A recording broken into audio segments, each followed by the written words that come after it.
Budget मंजूर होते ही तनख्वाहदार तबके पर आयद इजाफी टैक्सेस पर अमल दरामद शुरू। सालाना 6 लाख से 12 लाख आमदन पर 5% टैक्स देना होगा। 12 लाख से 22 लाख कमाने वाले पर टैक्स की शरह 15% होगी। इस तबके को 30,000 रुपए फिक्स टैक्स भी अदा करना होगा। मजीद तफसीलात के लिए बात करते हैं सोहेल कैसर से। जी सोहेल। नए बजट में तनख्वाहदार तबके पर जो इजाफी टैक्स आयद किए गए तो उस पर अमल दरामद शुरू हो गया। सुहेल हमारे साथ ही रहेगा। दिन ब दिन बढ़ती महंगाई बारे आपको अपडेट कर रहे हैं। बजट 2024-25 के बाद इजाफी टैक्सेस पर अमल दरामद शुरू कर दिया गया है। सालाना 6 लाख से 12 लाख आमदन पर 5% टैक्स देना होगा।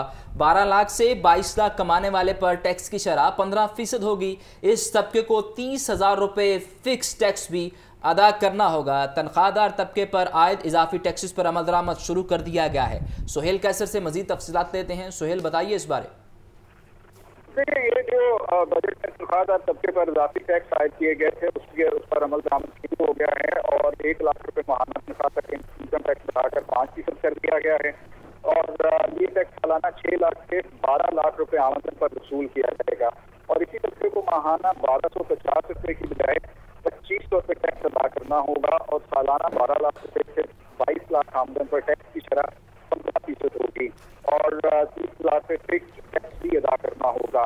माहाना 1,30,344 रुपए तनख्वाह वालों को 15% टैक्स देना होगा और इन अफराद का माहाना इनकम टैक्स 11,667 रुपए से बढ़ाकर 15,000 रुपए कर दिया गया है। मतलब हर तरफ मुसलसल इजाफा जो है वो किया गया है और सालाना 22 लाख से 32 लाख रुपए आमदन पर 25% इनकम टैक्स अदा करना होगा और इसी कैटेगरी के मुलाजिम को 1,80,000 रुपए फिक्स टैक्स भी देना होगा और माहाना 2,67,667 रुपए तनख्वाह पर इनकम टैक्स बढ़ाकर 25% कर दिया गया है और इसी तरह मुख्तलिफ मदाद में इनकम टैक्स में इजाफा किया गया है और जिसके नतीजे में ऑब्वियसली इन मुलाजमीन पर इजाफी बोझ पड़ेगा, वो भी इस सूरत में कि जब बिजली के बिलों में भी बेतहाशा इजाफा किया गया है।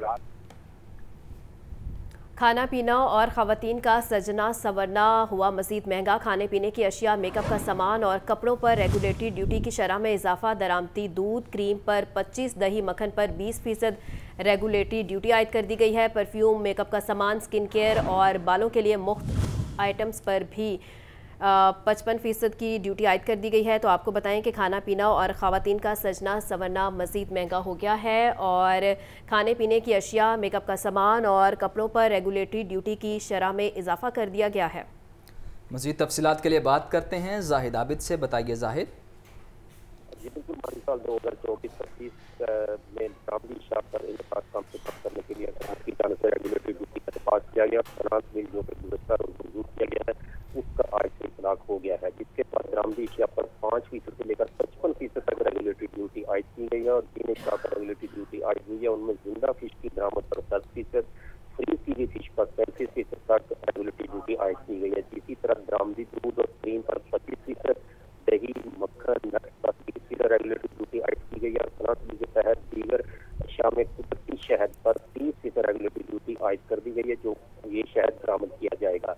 दरामदी खजूरों, अंजीर, पाइनएप्पल, अमरूद, आम पर रेगुलेटरी ड्यूटी की शरह भी 25% तक आयद कर दी गई है और दरामदी चेरी पर 35% रेगुलेटरी ड्यूटी आयद की गई है। सेब और लीची पर 45%, जबकि मकई पर 30% रेगुलेटरी ड्यूटी आयद कर दी गई है। इसी तरह दरामदी परफ्यूम, मेकअप के सामान, स्किन केयर आइटम, बालों के लिए मुख्तलिफ आइटम पर 55% तक दरामदी ड्यूटी आयद की गई है, जबकि दीगर अशिया में शेविंग के सामान और दूसरे जो अशिया उन पर भी तकरीबन 40 से 50% तक दरामदी ड्यूटी आयद कर दी गई है। इन पर बाकायदा आज से 1 जुलाई से अमल दरामद शुरू कर दिया गया है। हुकूमती ज़राए के मुताबिक हुकूमत की तरफ से ये तमाम इक़दाम दरामदार पर इनकार कम करने। ज़ाहिर लग्जरी आइटम्स जैसे कि मेकअप का सामान, उस पर तो टैक्स लगाना समझ आता है, लेकिन क्या अरबाब इख्तियार इस बारे नहीं सोचते कि खाने पीने की अशिया पर भी टैक्स बढ़ाया जा रहा है?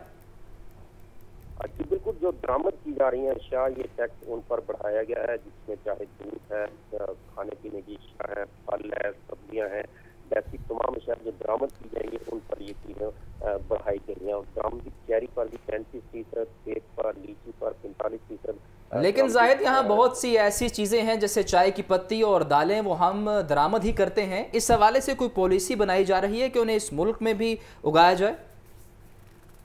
जी बिल्कुल, हुकूमत की जानब से बुनियादी तौर पर इसी चीज़ की कोशिश की गई है कि दरामदी इशा का जब इन्हिसार कम होगा तो मुकामी काश्तकार वो अपनी फसल को बढ़ाएगा, मुकामी फसल की ज्यादा पैदावार करेगा, जिसकी वजह से यहाँ पर इन इशा की पैदावार बढ़ेगी। एक तो ज़र मुबादला के ज़खायर बचेंगे जो कि बैरून मुल्क चाहते हैं, और गैर जरूरी तौर पर दबाव महसूस किया जाता है ज़र मुबादला के ज़खायर पर, और इससे मुकामी काश्तकार को भी बहुत शुक्रिया जाहिद।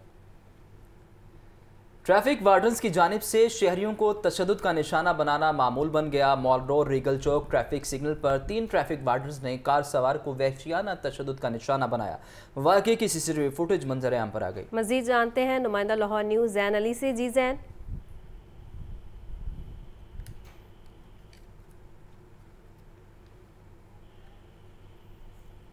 जैन से भी रब्ता बहाल करने की कोशिश करेंगे। आपको अपडेट कर रहे हैं, ट्रैफिक वार्डन्स की जानिब से शहरियों को तशद्दुद का निशाना बनाना मामूल बन गया है। मॉल रोड रीगल चौक ट्रैफिक सिग्नल पर 3 ट्रैफिक वार्डन्स ने कार सवार को वहशाना तशद्दुद का निशाना बनाया और वाक़े की CCTV फुटेज भी मंजर आम पर आ गई है।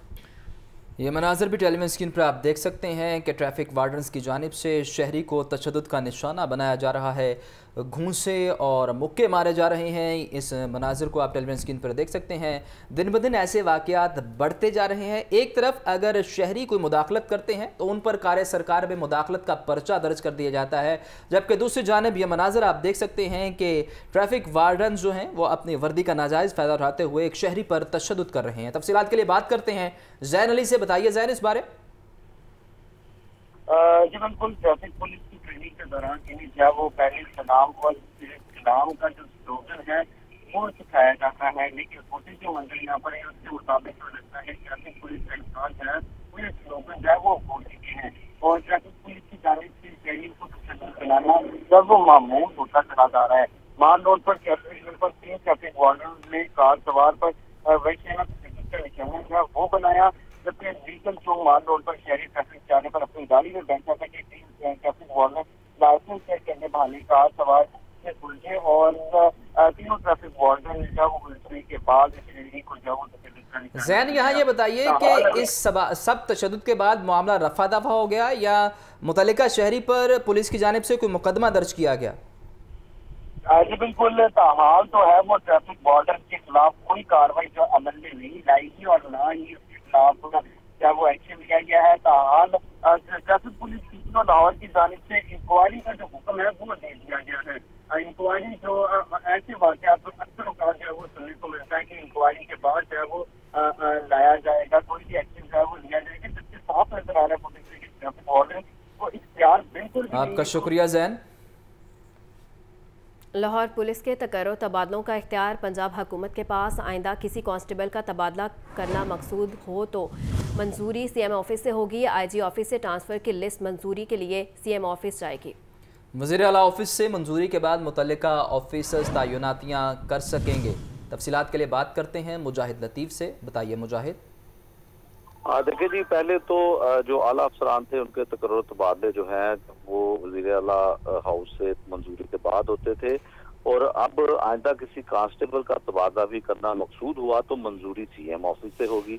DIG ऑपरेशन इन्वेस्टिगेशन ऑफिस तबादले की फहरिस्त CCP ऑफिस भेजेंगे। CCP ऑफिस कवरिंग लेटर लगाकर तबादलों की फहरिस्त IG ऑफिस भिजवाएगा, और IG ऑफिस से ट्रांसफर की लिस्ट मंजूरी के लिए CM ऑफिस भिजवाई जाएगी। वज़ीर ऑफिस से मंजूरी के बाद मुतल्लिका अफसरान जो है वो तैनातियाँ कर सकेंगे। मुस्लिम लीग नून के साबिक दौर में CM ऑफिस से मंजूरी की पाबंदी नहीं थी, सिर्फ जो DPOs जिला भर में तैनात किए जाते थे या बड़े अफसरान के तकर्रुर तबादले होते थे तो उसकी मंजूरी जो है वज़ीर आला हाउस से मंजूर करवाना होती थी। लेकिन अब जो है वो कांस्टेबल का भी तबादला करना हो, चाहे वो ऑपरेशन विंग का हो, इन्वेस्टिगेशन विंग का हो, ऑर्गेनाइज क्राइम का हो, चाहे वो जो सिक्योरिटी ब्रांच है उसका भी हो, तो उसकी फहरिस्त जो है वो IG ऑफिस से कवरिंग लेटर के साथ वज़ीर आला हाउस भिजवाई जाती है। वहाँ से मंजूरी के बाद जो फहरिस्त मुजाहिद बताइए, क्या इसके कोई मस्बत असरात नजर आएंगे आगे हमें? क्योंकि देखा गया है कि इससे पहले भी कांस्टेबल को सिफारिशें करवानी पड़ती थी, क्या अब इसके बाद फील्ड में कोई मस्बत तब्दीली नजर आएगी? देखें जी, खासकर जो ऑपरेशन विंग है और इन्वेस्टिगेशन विंग है, वहाँ तो सिफारिश अब भी करवानी पड़ती है।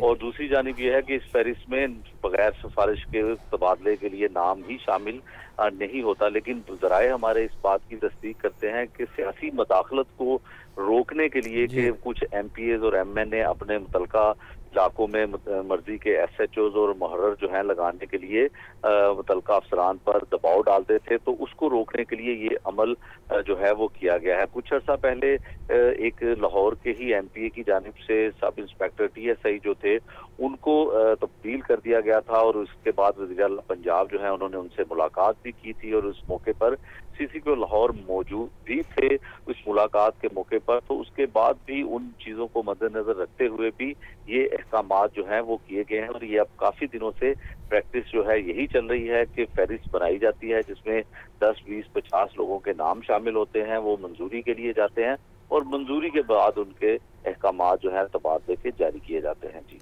बहुत शुक्रिया मुजाहिद।